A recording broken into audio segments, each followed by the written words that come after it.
Assalamu alaikum. Welcome to another episode of Let's Chat with Binish and Mavish. Assalamu alaikum. How are you, Mavish? Alaikum salam. Alhamdulillah, good. I'm super excited to be here. How are you? I'm doing good too, alhamdulillah. So this is the final episode of our marriage series, and I'm really excited about today's episode. And if you have been following us, you will notice that we were building towards this episode, which is premarital counseling. And today we're going to learn what it is and why is it important. So to begin today's episode, I just would like to share a little bit of my own personal experience with marriage. I was very young. I was about 16, 17 years old when my engagement happened. And, although alhamdulillah, I'm happy and doing well now, but, at that time, I'm a very young girl and I did not know what was going on. Nobody really asked me if I'm ready to get married or if I like this person, or no kind of conversation. I was just informed.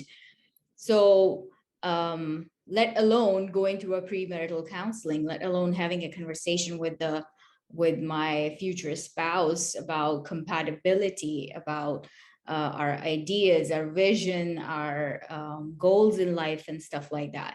So that is still a very strange idea in our culture, in our society. I find that still to this day, we are not undergoing any kind of premarital counseling. We're not undergoing any kind of premarital meetings, conversations with the future spouses.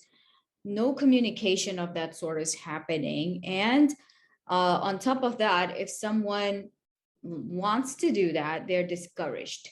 They are looked down upon. They are considered as doing something haram or wrong. But I don't understand, why do we still have that concept? I mean, we're allowing our girls and boys to mingle in different gatherings and sittings, and we're allowing them to, alhamdulillah, which is a progress, that we're letting the girls work and study and things like that.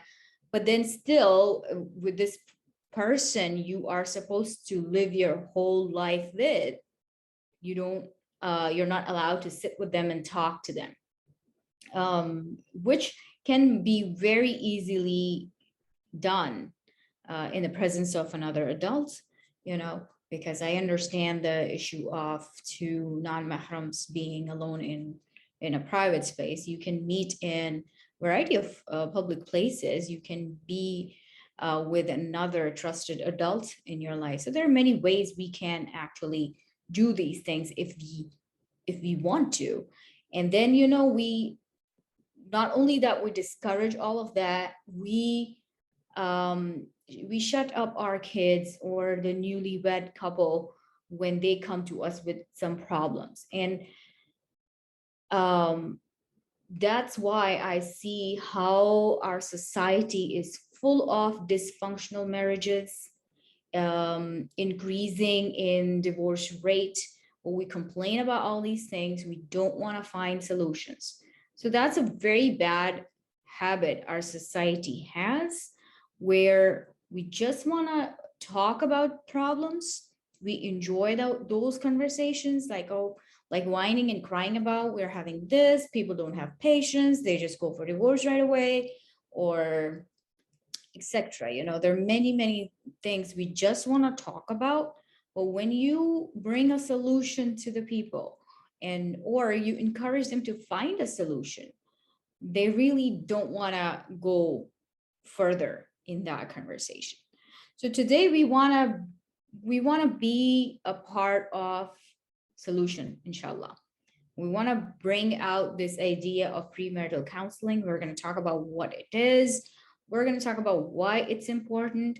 And although nothing is perfect, nothing is certain, you still might find challenges in your marriage after premarital counseling, but you got to do what you got to do. You got to at least prepare and educate yourself before entering into this relationship, because it's inshallah, that's the goal of any marriage, that's it lasts long, you know. And it's between two families coming together, two people coming together. It needs to be a source of peace in the lives of the people, inshallah. So that's our goal. And when we mindfully work towards something, it's easier to work through our challenges when we come across them. All right. So at this point, Mavish, I'm going to hand it over to you. I'm going to ask you a few questions. And the reason for that is because you have some experience in your educational background in that field. Also, you have had an personal experience as well, mashallah. So I would like you to share that as well. Starting with, we need to know, what is premarital counseling? Great. So let's talk about what premarital counseling is, why we keep pushing it, what the hype is, why we keep encouraging new couples who are going to start their lives to do this. And one of the most important thing is, well, it is a form of couples therapy. Let's say that. And what it does is basically helps each person, the individual, understand where their core values are aligned, if they have the same expectations, role expectations, financial expectations for themselves and for each other as a couple. And it helps kind of have them sit down and talk to each other about this and understand if they have the same rhythm, basically, and if they're willing to work with each other, because marriage is work. When it comes down to living together and everything, you got to work at your marriage and understand that person. And what premarital counseling does, it kind of opens up that door for you. And some of the things that you said, like this is an alien concept in our society. We don't really talk about it. Many of the people don't even know that this exists. This is something that I would say it should be one of the things that imams should be kind of encouraging. I know many of the religions and cultures, actually, they don't do the marriage, they don't perform the marriage if there is no premarital counseling done. And I think our kind of society and culture needs to push for that, because we keep talking about high divorce rates. We keep talking about unhappy marriages. And this is one of the solutions. This really helps each couple, each individual understand what they're bringing to the table and how they can work with each other. And we spend so much time and energy and money preparing for the wedding. We put in so much energy figuring out the decor of the wedding, the photographer, the flowers, the dress, and everything. But nobody sits down and talks about the marriage, the bigger picture, what's going to happen next.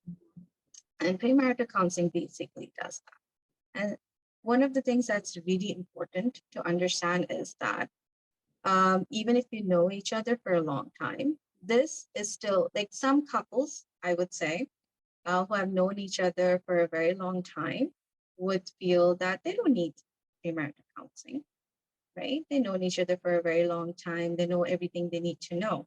But I think sometimes, especially as women, we have that concept of looking at a person and in their potential and what they, or if they're meant to be. And this brings it to the surface. This brings it out in the open where they can work on it. Are you looking at the person for their potential? Because that's a dangerous place to be. Because what if they don't reach the potential you want? What happens then? And that is one of the things that happens in a premarital counseling section, that it opens up that door. And if it's a couple that just got to know each other, if they're still in the stages of knowing each other, it's a really good kind of setting.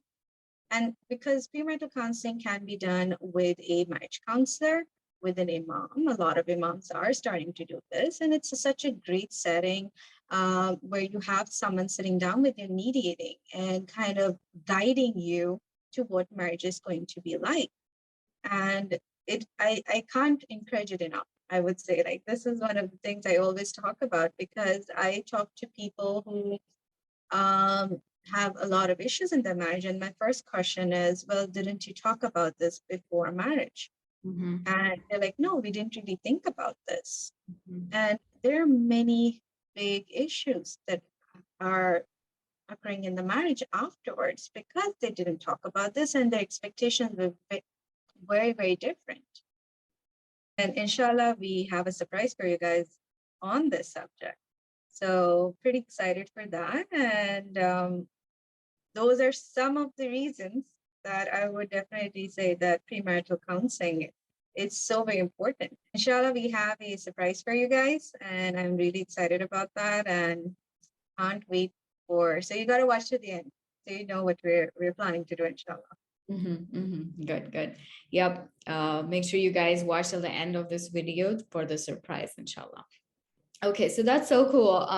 I'm hooked on to this topic. It's interesting how having premarital counseling can help you find a person that could be most possible, you can have a most possible compatibility with, you know. Of course, again, nothing's going to be perfect. It's not like it's going to be 100% match. And actually, you should not want to marry a person who is exactly like you, because then there's no element of excitement and interest and in something challenging and new.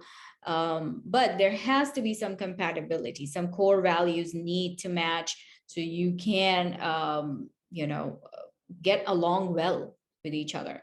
And by having a premarital counseling done, it's going to be very, very easy to eliminate those, the options, the people who you are not compatible with. It's going to be very easy to eliminate those, because for example, if you have four very important core values that you don't want to compromise on, and the other person is completely against all those things, so you can say, okay, nice to meet you, see you, we're done. And it's you're not going to waste time, you're not going to waste trying to figure out this person, you're not going to worry about why are we not getting along, after you're married to this person, which actually happens in our marriages for like 10 years. People are not sure why we don't get along. Why don't we like each other? Why are we not able to connect? And that's very sad, because someone's suffering for 10 years, 15, 20 years, and then in the end finding out that we were never meant to be together. It's not a happy marriage, it's not a happy life. It becomes very difficult for two people to survive like that. And then the challenges are when you have kids in these kind of marriages, then you are destroying their lives as well, because as we know, in any dysfunctional marriage, people really don't respect each other. People are not civil with each other, and that affects the children and their growth and their personalities in the long run, and their marriages, their relationships in the long run. So I see that it's a wonderful thing to go through premarital counseling, to maximize your chances of having a blissful, nice relationship, nice marriage, inshallah.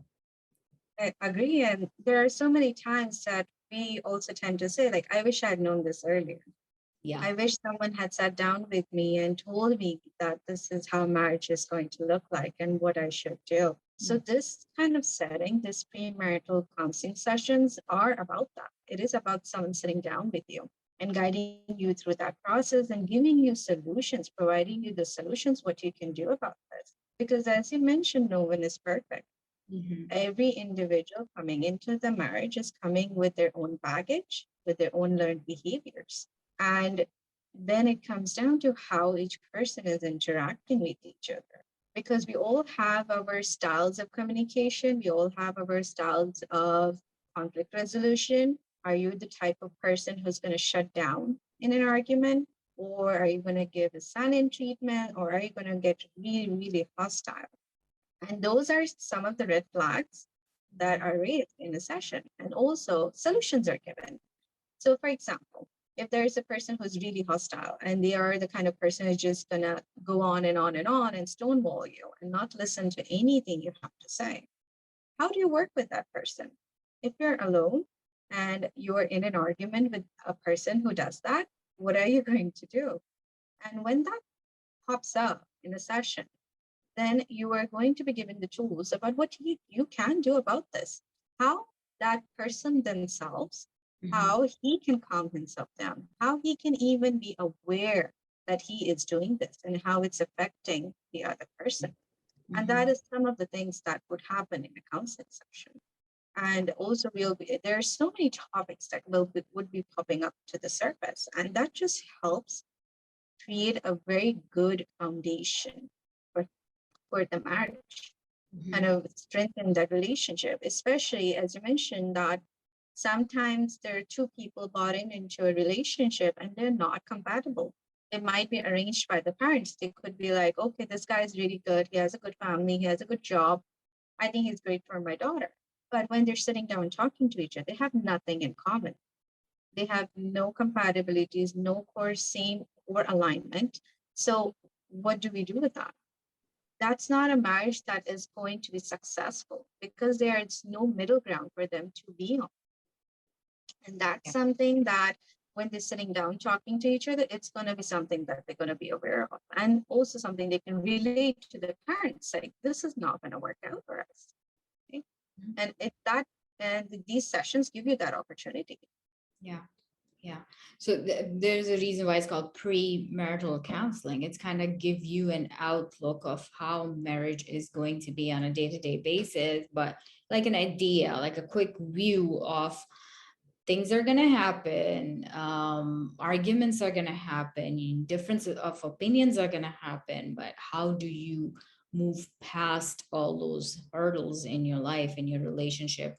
Because so for that reason, you need to have common goals, right? Where are you coming back to? Oh, I think this should be done this way. I think this should be done this way. But okay, let's come together because our mutual goal is A, and how can we achieve A in different ways? Or let me look into your way of dealing with things and let me be open to, you got to be open to each other's um, opinions, each other's views, ideas. How can we bring all this together and find or achieve A? That's our goal. That's our mutual goal. So that's why you have to have something in common which will bring you two together each time you have an argument, each time you're looking different ways. Something has to bring you back together. So those are always going to be your core values, your life goals, your spiritual goals, your emotional goals and things like that. So basic goals, basic values need to align uh, for a must. And again, sadly, there are so many cases of two good people being stuck together just and not getting along just because they're not compatible, just because they can't see eye to eye. And that does not mean either one of you is a bad person, but it's a sad case of not being compatible with each other. And in those cases, I personally recommend, spend a year or two with this person and then part your ways, as soon as you realize in early few years of your marriage that this is not going to work, part your ways and move on. That should not be a huge problem. And we need to be understanding of this fact that it's not healthy for these two individuals. Plus, if there are kids involved, it's not healthy for the whole family. So before you even start a family, you need to look into your compatibility issues. Before you even start a family, if you realize that, this is not going to work for long term, you need to make a decision. It's going to be a tough one, but yeah, you need to make a decision, and Allah will open doors for either one of you, inshallah. So there's so many things around marriage, so many misconceptions, so many limitations we put ourselves in when we talk about marriages, and we limit ourselves, we hold ourselves, we block ways for others as well. And that's really, really sad. So um, just by opening this conversation of having a premarital counseling with someone who is qualified, uh, would be a wonderful idea, would be a wonderful beginning. So to all people out there, the young kids who are at the age of getting married, inshallah, I highly encourage you to look into this, and I highly encourage the parents to make your kids attend those sessions. It's very important. So yeah, go ahead. You want to say something? I just wanted to kind of add to it is that what you're saying about the baggages, like culture baggages and family baggages. I think these sessions kind of help sift through that to figure out what your core values are and understand and kind of create the self-preparedness of what you're bringing to the table as a person instead of attaching so much culture and so many things that you see in your parents' marriage to it. What is it that you want? What are your core values that are non-negotiable? And see if that's going to align with your partner. And I think it's something that we need to start pushing for, the premarital counseling. I think it should be a necessary part of the match, not just the nikah contract. I think it should be something that is needed to go ahead and then have a marriage, because I think it's so awesome for someone to say, give you all those tools and help understand all the red flags and you're not wasting your time. You're not spending that year with that person figuring out that this is the person for you, and your family is at you like, figure it out, figure it out. Like, this is one way of just preventing that, just that despair and grief, just preventing that. Yeah. So your heart's in it, your mind's in it. Yeah, in the new relationship, as you're two people coming together, starting a new life. Beautiful. So as I mentioned in the beginning, my personal experience was very similar to the generations before me. I was very young when I was just introduced to this. Okay, you're getting engaged tonight, and this is the person you're marrying. Literally, that's exactly what happened to me. And I did face my set of challenges because of that. Growing from a teenager to an adult, and then not knowing what marriage actually is, and not knowing myself. At that young age, 17 years old, you don't know what you want from life, and you're just under the influence of your emotions, basically. So when you come to the reality, it's completely different. So I had to face a lot of challenges because of all of that. But your situation was different, Mevish. And I'm really impressed how you handled that, mashallah. And I would appreciate if you go ahead and share your personal experiences and the process of marriage, how you found your spouse, and how you worked through all of that, and inshallah, inspire our next generation to do the same, inshallah. Inshallah, that's the goal, right? To create happy, successful marriages, inshallah. So for me, it was it was kind of like a combination of arranged. It wasn't really arranged. It wasn't really love marriage, if you want to call it that.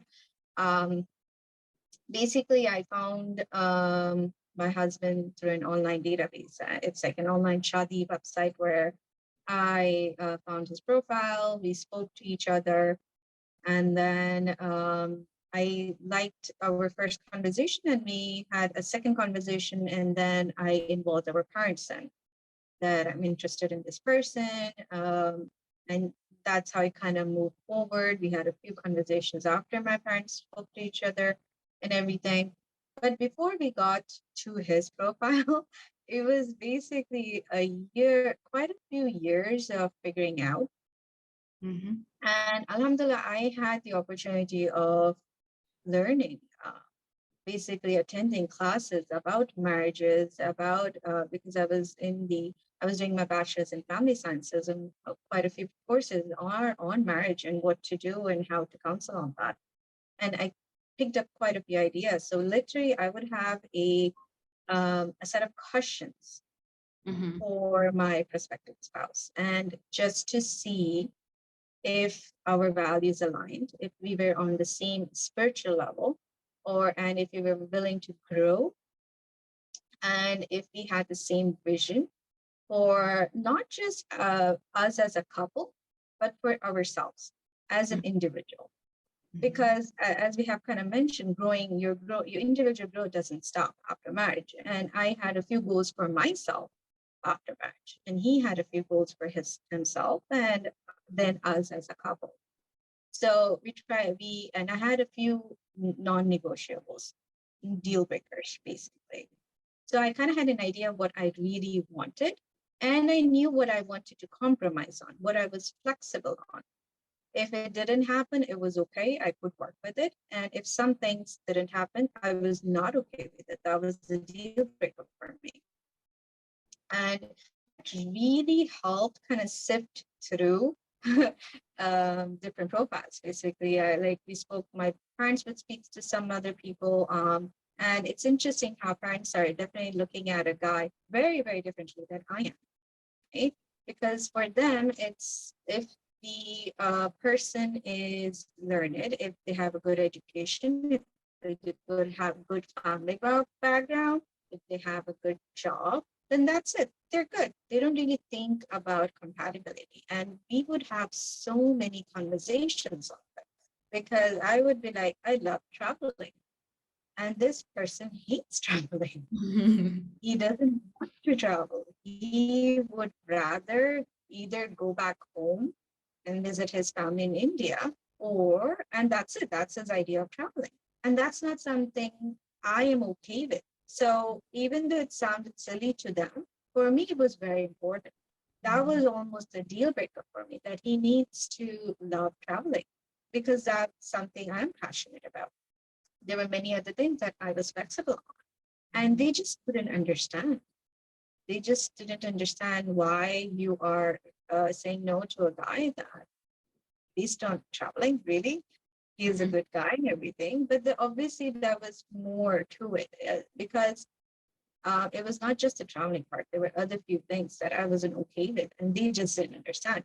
So these are the conversations you're going to have with your parents. And what you have to realize and kind of understand is there's nothing wrong with it. Yeah. You are the person living with this person. Your parents are not going to do it for you.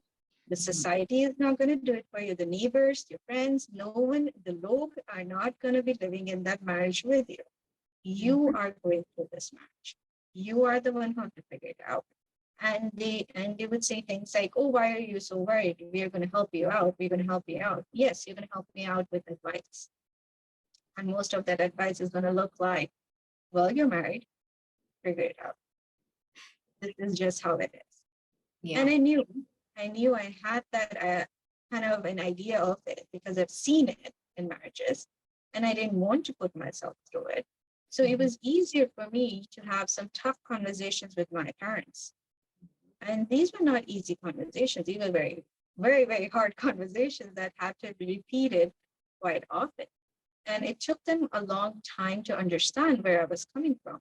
And Alhamdulillah, like I found someone who was compatible to me, compatible to my values and what I wanted from my life. And also met me on that spiritual level, right? Because that's end of the day, that's the most important thing. It's not just dunya, it's also about the deen, right? Mhm. And I wanted someone who was practicing. So that was important part of it. So it is hard, but it's definitely easier to fight with your parents than it is with your spouse. and have Once add, you're stuck with them. Yeah. Yeah. yeah, especially when you add kids to it. It's Yeah. just your parents are going to be super forgiving. They love you no matter what. It looks very different with the spouse, and Yeah. it's easier to. And I think it's hard. I know it's very hard for some girls, especially I think because you and even boys nowadays, males, like a lot of men are pushed into marriages where they're not comfortable. I Mm-hmm. think it's time we like started speaking up and started to, because another part of it is this is your Islamic right. Allah gave you this right. No one can take this right from you. Both adults need to be consenting to the marriage, or the nikah is not valid. I think a lot of people have a very hard time understanding this, that Mm-hmm. even though the girl might be forced to sign that contract, that nikah is not valid. Exactly. And that at the end of the day, that nikah is for you, or is it for Allah Ta'ala? Who is it for? Who are you working towards? Who are you working for? Like, right? It really comes down to that. And if you keep that in the forefront in your mind, it definitely gives you a lot of strength. Because I was very, very stubborn. I prayed a lot because I knew what I was doing was not wrong. I was asking for something that Allah Ta'ala has given me. That was my haq, right? I had that right. So it definitely helps. Yeah. Yeah. Absolutely. And it's such a great point you made that a forced marriage is not a valid marriage. When you force a girl or a guy to just, you pressure them to sign this contract, it's not a valid marriage and such a huge sin we're all committing this way. That's the society is committing, the parents are committing. Oh, beautiful, wonderful, Mevish, mashallah. And it's very inspiring, when you shared your story with me first. The first thing that came to my mind was, I'm going to get my kids into premarital counseling, whether it's you or somebody, somebody has to do it. And then I remember since then, I've been insisting on you to start having some sessions, promote yourself, and do this for other uh, uh, people, other individuals, and help them find the right person for them, inshallah. So it must be a challenge standing up against your parents, because that's looked at as a huge sin in our society again. But always remembering that you can do all of this while being polite. You just need to be firm. You can still be respectful and polite, and that you're doing something right. You're not asking for something that is haram, something that's wrong. You are just asking for your basic rights, and it should be okay. It should become a normal now in our society. Yeah, definitely. I think we really need to. That's, I think, also that comes around to knowing our Islamic rights, and that kind of feeds into the counseling part of it also, because we come into a marriage kind of having a lot of cultural ideas of what a marriage looks like. We Mhm, may forget our own rights and what rights that person has on you, and the mhm, counseling sessions help with that. They teach each other what to do when it comes to Islamic rights, and the correct Islamic rights, not the culture of what we have been taught, maybe mhm, culturally. Because it's interesting, I would have some conversations and they'll be like, oh, this is how it is in Islam. And I would be like, no, it's mhm, not. That's culture. You're talking about culture right now, not Islam. And it mhm, gets fused together and it gets mixed together because of what they have seen. And parents are teaching their kids this because that's what they have learned. mhm, So just to break that cycle, these definitely we need to teach our kids and our parents many times what our rights are. Because interestingly, like after when I was getting married, I was looking up a lot of things about nikah contracts, about meher, which we never talk about. And mhm, meher is the right of the girl. It's we don't understand that how important that is. We talk about dowries. Sadly, we're still talking about dowries. We're not talking about meher, and that's one of the things that we need to also kind of make it more important. Yeah. basically go back to the basics of Islam and move away from culture, Mhm. because that's not going to make happy. It's Islam is so very simple, and you, if you know about your rights, it makes your life as a spouse, as a couple, so much simpler. And when you are going through the session, these are some things you're going to be sitting down and talking to each other. Because one of the things when I was looking for, when I was talking to other men, was one of the questions I would ask them is, what do you feel a role of a woman is in as a wife in Islam? And I would get very different questions, very cultural answers Mhm. of what a woman is. And it's just based on that question, I could understand where how that male views a woman, how he perceives a role of a female, what she should be doing, and if he has that respect. Because it kind of, for me, it was really important that a male is respecting a woman. And in many cultural ideas, it's not there, especially if she is not working. It's different. Oh, she's sitting at home, she's not doing anything. Or Mhm. if she is working, oh, she is very too independent. She wants to make her own money. She doesn't want to take care of the family. And there's so, it's interesting. Like, I just that one question, how many different answers I got, and I could just understand where that person is coming from, what their perspective is, and what then their expectations are going to be. And Mhm. these are some of the hard, tough questions you're going to need to ask your spouse, because it's great when we want to just have a conversation and just talk about nothing. But these are some of the things that, that's why this the just having a conversation is very, very different than a counseling session. You are not even thinking about asking this question when you're Mhm. actually talking to your future spouse. And Mhm. in a session, that's going to come up. Finances are going to come up. Is this person debt free? Do they have student loans? Are we going to be taking those on when we get married? Who's going to take them on? Are we Yeah. going to, what is our savings plan going to look like? All that stuff, because these things affect your life. Mhm. Mhm. Those are all very serious questions, and they should definitely come up in premarital counseling sessions. And that is why we keep repeating that it needs to be done with qualified people who know what they're doing, who know what they're talking about, so they have your interest in at hand, you know. Okay, so alhamdulillah, good overview of what premarital counseling is and why is it important, why is it very, very important. um, and again, love your story, mashallah, very inspirational. Go ahead and share a few examples of questions you I mean, it's not limited to that, but you know, inshallah, what you think should be must So part. some of the questions I had that were important to me was, one of the question was, how involved are your family members in your life at the moment when it comes to decision making, and is that going to continue after marriage? Mhm. Because it was really important to me that we are both are the ones making the decisions. If we needed advice, each of us was welcome to go ahead and ask someone.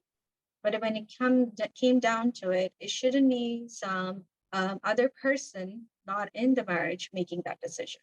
Because I didn't want interference. I didn't want any kind of other family members' involvement, because I had seen how much problems that causes Yeah. when the mom is, sorry, the wife is going ahead and talking to, like, even as kids. I don't know if this happened to you. Even as kids, like, we would be, when I was applying for colleges, for some reason, my uncle was getting involved in my decision. My aunts were getting involved in this decision, and they had something to say about it. And I'm like, my parents said it's okay, and that's the end of it. And we got a lot of advice about it.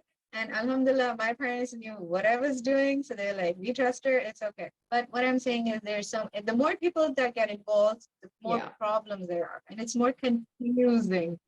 And it's just so much better that both of them just sitting down talking to each other and figuring things out like an adult and Mhm. be like, okay, this is what we're doing. If there's a mistake we're doing, it's on us. No, it's not anyone else that said something to us. It's not on anyone else. And these are some of the tools that would be provided in a counseling session. Because even if you've known each other for a very long time, when that honeymoon period ends, when in that Mhm. honeymoon period, everything is awesome, everything is perfect, all the behavior is cute, everything is looked at with a rosy eyed lens. When that period ends and things start stressing you out about the other person, this is when it pops in. When all the tools you have been given, that foundation that has been built before marriage, you Mhm. start strengthening that conversation. You start using those conflict resolution tools and talking to that person. It's something I think we can't stress enough how much you need the sessions. Mhm. Exactly. How about I remember both of us shared in a previous episode where we mentioned that none of us actually read our nikah contracts before signing it, right? So we blindly signed it. How much important that should be a part of your conversations with your spouse and or in the sessions, you know? Uh, what do you think? I think it's really funny how I don't and none of us have read it. My husband hasn't read it. You haven't read it. I don't think a lot of people get the opportunity to actually just skim through it. Even Mm-hmm. it's given to you, you sign it, and that's the end of it. You're signing away your life here, and you don't even read it.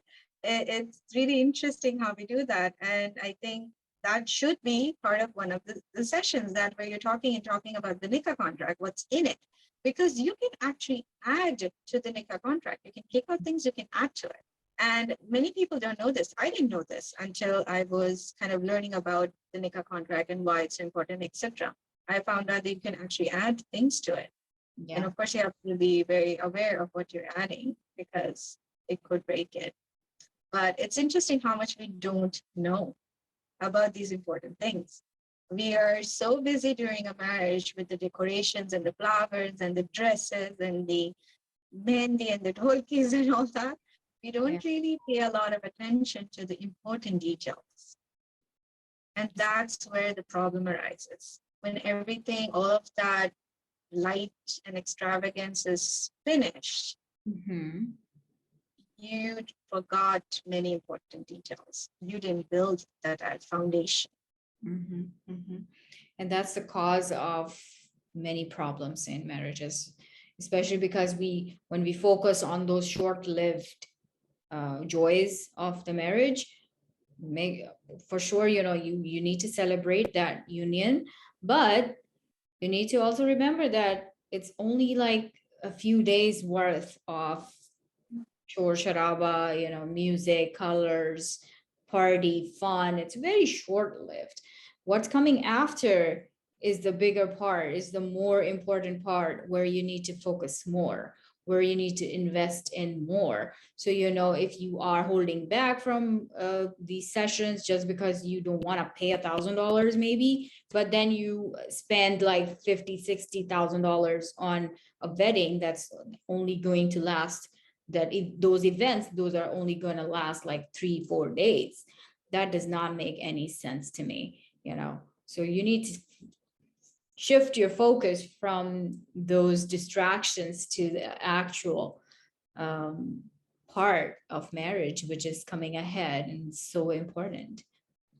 That's so true. We consider a few $1,000s that is an investment for a lifelong happy, successful marriage a lot. We Mhm. definitely need to shift our focus. Mhm. Definitely look at prioritize what's important. Mhm. Mhm. Right. Inshallah. So let's wrap here. But before we close today's episode, let's share the surprise. So we are bringing a workshop for you all, inshallah, in the next month. So keep a lookout for it. We're going to announce the date and the time and everything. It's a premarital workshop. And inshallah, it should also help if you are already married, you know, you want to renew your vows kind of thing. You can do that using all the tools and guidelines we're going to be sharing with you in that workshop. I would highly encourage the teenagers, the 18 plus audience, to inshallah join us in that workshop. It's going to be a registered event, so you will have to sign up for it. Inshallah, it's free. It's free. It's free. It's free. We're not charging a penny. So please join us. Please join us. It's going to be a life-changing event, inshallah, in your life. It's going to be an eye-opener. It's very important. I encourage the teenagers. It's for 18 plus, basically. So I encourage anybody who's 18 plus to join us. Also, the parents should be joining us as well, to know what we're talking about, you know, to learn more about how things need to change. And we need their support to change this. You know, I don't want the kids to be fighting with the parents. I want the children and the parents to be on the same page, inshallah. And to understand that we are all working for the community. We're not against the community, inshallah. So this workshop is coming soon, inshallah, in August, and we're going to announce the date and the details in the next couple of days. So keep a lookout for it. And I am hoping that you all are going to join us there as well. Yeah. And also don't forget to comment if you have specific questions or anything. Go ahead and comment to our video so we can address it. Yep, go ahead and comment. You can also private message either one of us if you like to, or when I'm going to share the details of the workshop, there's going to be a link to Google Forms, which you can use. And there's a question there. If you want to share a private, anonymous question, we're not going to mention any names or anything. So if you want to privately ask some questions in that workshop, we're going to address all of that anonymously, inshallah. So go ahead and sign up for that once it's out. And inshallah, we hope that our community and our society raise happy, healthy individuals who grow up to become good people in the society and be productive and positive influence, inshallah. All right. All right. Inshallah, that's definitely the goal. Inshallah. All right, guys. So this was it for today. And see you in the next episode. Next episode is going to be a crazy topic. So, it's a taboo topic. Yeah, well, we're gonna mention it, inshallah. So looking forward for that session as well, Mavish. I'm excited about it, actually. Done. Yeah, inshallah. All right, then you guys take care of yourselves. Inshallah, we'll see you guys next week. Assalamu alaikum. Don't forget to like, share and subscribe.